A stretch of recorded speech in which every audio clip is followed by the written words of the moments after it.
अस्सलाम वालेकुम and welcome back to my channel. तो ये मेरी वीडियो जो है, पहले एक वीडियो मैंने अपलोड की थी, हॉस्पिटल जाना था मुझे, तो ये मेरी दूसरी वीडियो है। तो ये मेरा ऑपरेशन डे था, मंडे को मेरा ऑपरेशन होना था, तो जिसको लेके मैं काफ़ी डरी हुई थी, क्योंकि मैं कभी हॉस्पिटल और डॉक्टर्स के कभी भी चक्कर में नहीं पड़ती, लेकिन मजबूरी थी। जो ऑपरेशन था, सर्जरी कराना बहुत ज़रूरी थी, तो यहाँ पे मेरे सारे टेस्ट हो गए थे, तो एडमिट कर लिया था रात को मुझे, और सुबह जो था मॉर्निंग में 10 बजे मुझे ऑपरेशन के लिए ले जाया गया, और उसके बाद मुझे तकरीबन शाम को 3-4 बजे रूम में शिफ्ट कर दिया गया था। तो ऑपरेशन होने का तो मुझे पता नहीं चला था, लेकिन बाद में मुझे इसकी बहुत तकलीफ़ हुई थी। तो उसके कुछ ही घंटे के बाद डॉक्टर ने मुझे कहा था, तकरीबन 6 घंटे तक मैंने कुछ नहीं खाया था, और उसके बाद डॉक्टर ने मुझे कहा कि इसे मतलब आप कोई यखनी या चाय वगैरह ले लें। और उसके बाद अगले दिन उन्होंने मुझे कहा कि अब आप जो है वो थोड़ी थोड़ी वॉक जो है वो स्टार्ट कर सकते हैं, क्योंकि वॉक करना बहुत ज़रूरी है।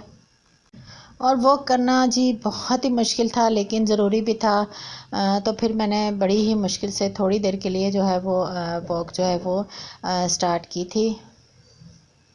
और ये आजकल जो गॉल ब्लैडर की सर्जरी है, ये बहुत कॉमन हो गई है।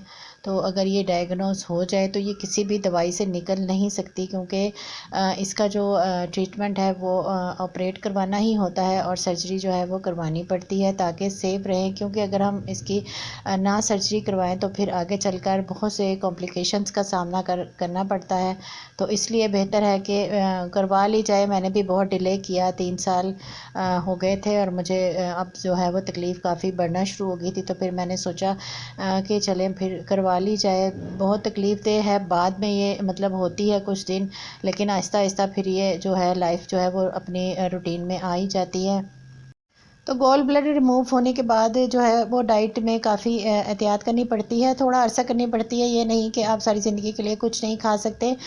ये तो आपकी बॉडी पे डिपेंड करता है, वो कितनी देर में इस चीज़ को एडजस्ट करती है। क्योंकि जो पित्ता है वो हमारी बॉडी में एक स्टोर का काम करता है, और जब वो स्टोर ही ख़त्म हो जाता है बॉडी में, तो फिर जो जिगर से जो बाइल है वो डायरेक्ट हमारी मतलब आंतों में आना शुरू हो जाता है। तो उसके लिए हमें थोड़ा सा टाइम लगता है। तो इसके लिए ज़रूरी है कि हमें फिर ऑयली चीज़ें और ये मिर्च मसाले ज़रा ध्यान के साथ खाने चाहिए। एकदम से खा सकते हैं, लेकिन थोड़ा थोड़ा स्टार्ट करें, थोड़े अरसे में 2-3 हफ़्ते परहेज़ करने के बाद अपना डाइट को आप स्टार्ट कर सकते हैं। तो अभी फ़िलहाल मैंने तकरीबन अगले दिन डॉक्टर ने मुझे हॉस्पिटल से डिस्चार्ज कर दिया था, और फिर उसने मुझे यही कहा था कि अपनी डाइट का आपने बहुत ज़्यादा ख़्याल रखना है। और बस इसी वजह से काफ़ी दिनों से मैं अपनी वीडियो अपलोड नहीं कर सकी। बना कर तो रखी थी, लेकिन मेरे में इतनी बोलने की हिम्मत नहीं थी अभी। और उसके बाद मैंने कहा थोड़ा ठीक हो जाऊँ। आज 5 दिन हो चुके थे घर आए हुए, तो फिर मैंने सोचा चले वीडियो मेरे पास बनी रखी है, तो मैं इसको एडिट करके और वॉइस ओवर करके तो फिर मैं इसको अपलोड कर दूँगी। क्योंकि मैं वीडियो जो है वो रेगुलर अपलोड करनी होती है, तो इससे मुझे आज इसी वजह से काफ़ी देर हो गई और मैं अपलोड नहीं कर सकी। और इंशाल्लाह कुछ दिन रेस्ट करने के बाद मैं अपनी वीडियोस को कंटिन्यू रखूँगी। दुआओं में याद रखिएगा, अपना बहुत सारा ख्याल रखिएगा। Thanks for watching. अल्लाह हाफिज़।